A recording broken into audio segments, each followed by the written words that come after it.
येणाऱ्याने कितीही दिलं तरी जे कधीच पूर्ण होत नाही अशी रचना कोणाची कशाची असेल तर ती आहे संसाराची. त्या संसाराला किती बी मागितलं आणि किती बी मिळालं तर शेवटी अपूर्णच राहतो. त्याचं नाव संसार आहे. तो कधीच पूर्ण होत नाही आणि संसारात त्या माणसाला पुन्हा पुन्हा मागावं लागतं. कारण आज जे मागायचं असतं ते आज मागितलेली वस्तू मिळेपर्यंत ते साध्य असतं आणि मिळाल्यानंतर ती वस्तू साध्य न होता साधन होऊन जाते आणि मग त्याच्यानंतर दुसरी वस्तू हवी असते. आणि म्हणून संसारामध्ये जे काही मागू ते मागितलं की पुन्हा मागितलेली वस्तू मिळाल्यानंतर आम्हाला त्या वस्तूचं महत्व वाटत नाही. संसाराची अशी रचना आहे आणि म्हणून संसाराला मांडणं आणि त्याचं स्वभावता मोडणं या दोन्ही गोष्टी एकाच वेळेस चालू असतात. संसार कशाला म्हणतात तर ज्याचं मांडणंही चालू राहतं आणि मोडणंही चालू राहतं. त्यासाठी माऊलींनी एक दृष्टांत दिला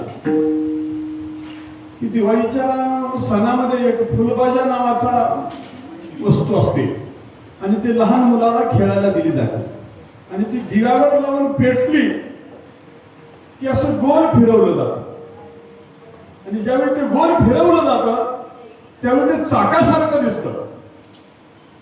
ते चाक आहे का हो? ते चाक नाही पण चाकासारखं दिसतं. होय गेले चाक नाही पण चाकासारखं दिसतं. पण त्या चाकाची रचनाच अशी आहे की ते चाक पुढे मांडत जाते आणि पुढे मांडायला चालू असतं तरी मागून मोडत येते. होय ना? ते जसं असावं तसं संसारात आमची मांडणी पुढे चालू असते आणि ती मागून मोडत येते. माऊली असं बोलतात, हे भाऊ असो झडती अंधारे भोवंडिता कोलती ते दिसे जेत आयती चक्राकार संसार वृक्ष हा कैसा मांडत मोडत सहसा न दे कोणी लोकू पिसा अवयव मानी विठाला विठाला विठाला विठाला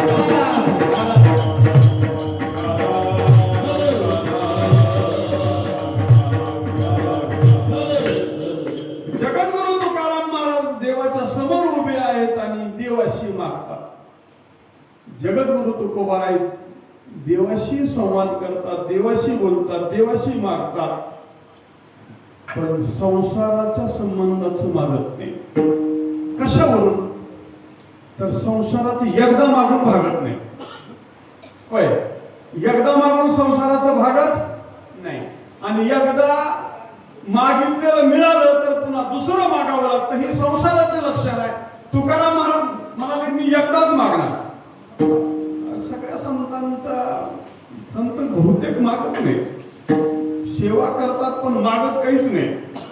आणि अशी ज्याची भक्ती असते त्यालाच भक्त असं म्हणतात आणि तेच भक्त देवाला आवडतात.